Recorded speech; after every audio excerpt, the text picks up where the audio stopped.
Voilà, bonsoir. Je déclare ouverte la séance du Conseil communal du lundi 28 avril 2025. Oui, le groupe MAJC souhaite excuser de nouveau. Donc, premier point à l'ordre du jour, CPAS compte 2024, approbation. Je donne la parole à Céline Mock, présidente du CPAS. Alors, le compte 2024, le service ordinaire présente des droits constatés nets pour un montant de 2 080 150 € et des engagements en dépenses pour 1 834 900 €. Le compte 2024 au service ordinaire se clôture donc avec un boni budgétaire de 245 249 €. Pour rappel, un boni ordinaire présumé d'un montant de 59 638 € a été prévu dans le budget 2025. Dès lors, le boni réellement constaté au service ordinaire pour le compte 2024 s'élève à 185 610 €. Pour rappel, en 2024, un fonds de réserve ordinaire de 50 000 € a également été constitué. Le résultat comptable résulte notamment d'une diminution de la projection du nombre de bénéficiaires de RIS, moins 20% depuis 2021, mais également le reflet de la réussite de notre politique de remise à l'emploi des bénéficiaires de RIS via contrat article 60. Les recettes suivent fidèlement les dépenses. Rien de significatif n'est à signaler, si ce n'est un fonds d'énergie et un subside alimentaire qui financent les demandes d'aide de nos bénéficiaires à 100%.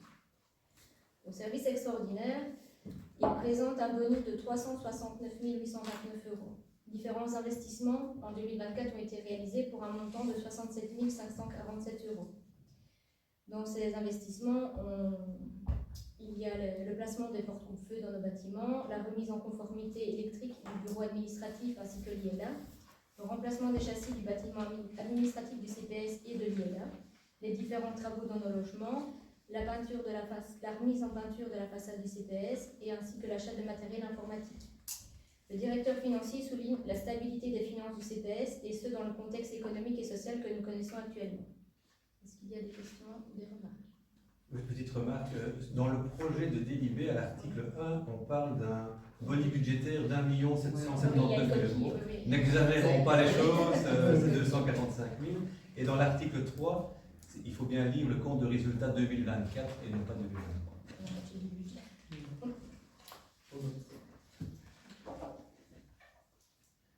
Donc, s'il n'y a pas de questions, on va procéder au vote. Mais avant, je dois faire quitter l'enceinte réservée aux conseillers communaux, Véronique et Céline, qui font partie du conseil de l'action sociale.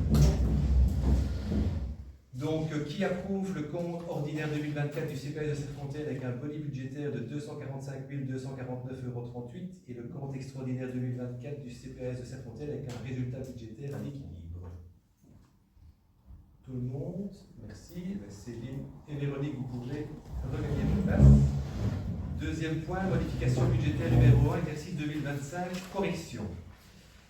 Suite à la modification budgétaire numéro 1 adoptée lors de la dernière séance du Conseil communal, la tutelle régionale nous demande de corriger cette MB car elle présente un mali à l'exercice propre. Dès lors, comme le préconise la tutelle, le collège communal vous propose de réduire nos provisions d'un montant de 140 824,71 €, ce qui permettra d'avoir un exercice propre à l'équilibre. Le nouveau montant des provisions s'élèvera à 659 175,29 €. Quant au boni global ordinaire, il reste inchangé et s'élève à 76 939,78 €. Correction technique. Qui est pour? Tout le monde? Troisième point, fabrique d'église Saint-Lambert de Serfontaine, budget 2025, participation communale de 19 905 € à l'ordinaire et de 5 000 € à l'extraordinaire. Avez-vous des questions ou remarques? On peut considérer que tout le monde l'approuve. Point 4, fabrique d'église Saint-Pierre de Villers-des-Églises, budget 2025 avec une participation communale de 3 259,08 € à l'ordinaire. Tout le monde est pour? Point 5, fabrique d'église de Dossois, compte 2024, excédent de 8 948,14 €. Y a-t-il des questions, remarques? Oui, juste une question, mais que je prends sur ce compte-là, mais qui peut être de manière générale. Je vois qu'il y a un achat de terrain qui était déjà revenu dans le budget, donc de pas montant, de 33 000 € pardon, au compte. Et il faut quand même savoir que depuis la dernière législature régionale et la nouvelle par ailleurs, il y a un projet dans le carton de révision du code et de la loi sur les fabriques d'église, et notamment avec une possibilité éventuelle qu'on puisse à l'avenir injecter les fonds liés au patrimoine immobilier, bâti, vente de QLR et autres. Donc voilà, sachant quand même que l'église là, dans ce village nécessitera des gros travaux, je trouve dommage de peut-être d'avoir anticipé un peu trop vite, enfin, d'avoir acheté ce terrain et injecté dans un terrain alors que la loi va peut-être changer par l'avenir, donc ça serait bien de le garder sur un compte d'épargne. Voilà, maintenant c'est valable de manière générale, mais je sais que ça va changer de soirée. Voilà, c'était juste une petite. Avant de passer au vote, je ne sais pas que le certainement de la fabrique d'église de Dossois. Donc, qui est pour? Qui est contre? Qui s'abstient? 3 abstentions. Point 6, statut administratif du personnel statutaire voté par le Conseil communal du 16 du 9 2002 et modifié pour la dernière fois le 28 du 3 2022. Ici, on propose une modification de l'article 35, chapitre 7, qui concerne la carrière. Donc, le statut administratif du personnel est un document évolutif qu'il y a lieu de modifier en fonction des changements intervenus dans la législation ou en fonction de propositions émises par le collège, par exemple. C'est précisément le cas pour ce point qui s'inscrit par ailleurs dans la volonté d'harmonisation des régimes de travail initiés par le gouvernement wallon. L'objectif est de diminuer la différence de traitement entre les agents et plus précisément les différences entre statutaires et contractuels. La modification de l'article 35 du statut administratif du personnel statutaire va permettre de donner la même importance tant pour les années prestées en tant que contractuels que pour les années prestées en tant que statutaires. Cette proposition a fait l'objet d'un protocole d'accord en réunion de négociation avec les représentants des organisations syndicales et en réunion de concertation avec le CPS. Ces réunions se sont déroulées le 14 avril 2025. Avez-vous des questions ou remarques? Qui est pour? Point 7, statut pécuniaire du personnel statutaire voté par le Conseil communal du 16 du 9 2002 et modifié pour la dernière fois le 1er avril 2019. Modification de l'annexe 1. Conditions d'octroi des échelles de recrutement, d'évolution de carrière et de promotion pour le niveau D. Ce point découle bien entendu de la modification opérée au point précédent. En d'autres mots, on tiendra également compte à présent des années acquises en tant que contractuel pour pouvoir accéder par voie de promotion à certaines échelles baryoniques. Et donc également, cette proposition a fait l'objet d'un protocole d'accord en réunion de négociation avec les représentants des organisations syndicales et en réunion de concertation avec le CPS. Également le 14 avril dernier. Je ne sais pas si vous avez des remarques. Qui est pour? Point 8, conditions de promotion par appel interne d'un ouvrier qualifié du niveau D, échelle D2. Le cadre du personnel communal n'est pas complet en ce qui concerne la fonction d'ouvrier qualifié du niveau D. Il y a dès lors lieu de promouvoir un agent en ouvrier qualifié du niveau D, échelle D2. Bien évidemment, une procédure de recrutement par promotion va être organisée. Vous avez tous reçu les conditions générales et particulières proposées, et la publicité de cette promotion sera faite auprès des membres du personnel ouvrier qui remplissent les conditions d'accès à l'échelle D2. Qui est pour? Alors le point 9, CPS, augmentation du cadre statutaire, approbation. Donc, le Centre public d'action sociale est un acteur essentiel dans la prise en charge des besoins sociaux de nos citoyens. Afin d'assurer son bon fonctionnement et de répondre efficacement aux missions croissantes qui lui sont confiées, il est nécessaire d'adapter son organisation interne.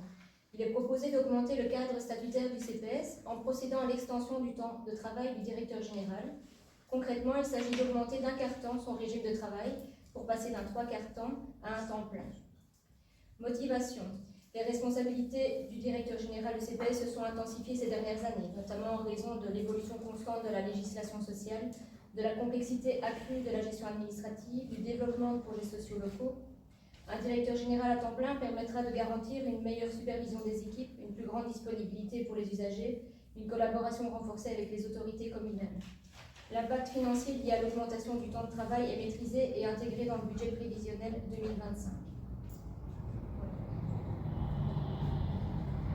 Je ne sais pas si vous avez des questions. Qui est pour? Alors, on a tous reçu un mail reprenant des points complémentaires pour l'ordre du jour. Le collège souhaite que ces points soient débattus aujourd'hui. En fait, il n'était pas finalisé au moment de l'envoi des pièces justificatives avec l'ordre du jour. Donc, je dois vous poser la question, êtes-vous d'accord que ces 3 points puissent être débattus aujourd'hui et donc en procédure d'urgence? Voilà. Tout le monde est pour l'urgence? Merci. Alors, le premier point, c'est la participation de la commune de Serfontaine au projet Action Sculpture 2025-2026, convention de partenariat au niveau global et local. Morgane? Oui. Donc en fait ici c'est la continuité de partenariat avec Action Sud. Donc cela fait à présent 19 ans que le projet est mené par le Centre culturel Action Sud. Il rassemble 11 communes, les 7 communes de l'arrondissement de Villeville et 4 communes de la Botte du Hainaut. Pendant une année, nous accueillerons d'ailleurs à Serfontaine les sculptures de Didier Lemans. Et donc le coût pour la commune reste inchangé et il s'élève à nouveau à 1 330 €. Je sais pas s'il y a des remarques ou des questions. Qui est pour? Merci Morgane. Alors le deuxième point en urgence, c'est la redevance pour l'utilisation des terrains de tennis communaux pour les exercices 2025 à 2031. Stéphane? Oui, donc en fait en octobre 2024, le Tennis Club des Lacs a prévenu la commune de la fin de ses activités. Et à ce jour, aucune autre association ne s'est manifestée pour solliciter une convention de mise à disposition des 4 terrains de tennis que nous possédons. Le collège souhaite donc que l'outil reste disponible aux sportifs et continue de fonctionner, car si les terrains sont inutilisés, ça entraîne des dégradations importantes. Nous avons dès lors trouvé un prestataire pour gérer la location des terrains via une plateforme en ligne. Il s'agit de la société Sportfinder, qui est la seule présente en Belgique et à faire ce genre de système. Et alors, elle fait déjà beaucoup de clubs de la région participent avec elle. Il y a Thoin, Beaumont, tous les clubs de tennis sont repris. Nous avons souhaité garder les tarifs très démocratiques pratiqués l'année passée dans le TSC des Lacs, 8 € pour une heure ou l'abonnement 80 € à l'année. Donc, ce qui permet de rendre les terrains accessibles à un plus grand nombre. Ce n'est pas le but de faire des recettes, mais le but c'est que les terrains tournent. Et donc nous demandons l'urgence à ceux qui vont utiliser les terrains dès la fin de cette semaine-ci. Qui est pour? Merci. Est-ce que vous allez faire de la publicité justement Oui, pour ça? Lancer sur Juste le dès demain. Bah oui, c'est ça. Oui, oui. Ouais, même Oui. Roland Dahl, etc. Ouais, c'est pas mal. Ok. Et de toute façon, l'application là-bas, tous les terrains de tennis sont repris. Ils ont déjà anticipé, ont déjà repris Serfontaine. Actuellement, il n'y a pas de possibilité de louer, mais les terrains sont déjà repris. Et dernier point en urgence, donc le règlement pour l'utilisation des terrains de tennis. Voilà, c'est un règlement global. En fait, c'est pour essayer d'éviter les dégradations, Ou même sur le fait de réserver maximum 2 heures à la fois. On va peut-être sur des choses simples, on ne fume pas. Ou même question d'entretien, passer le filet après. Oui, c'est ça. Tout le monde est pour?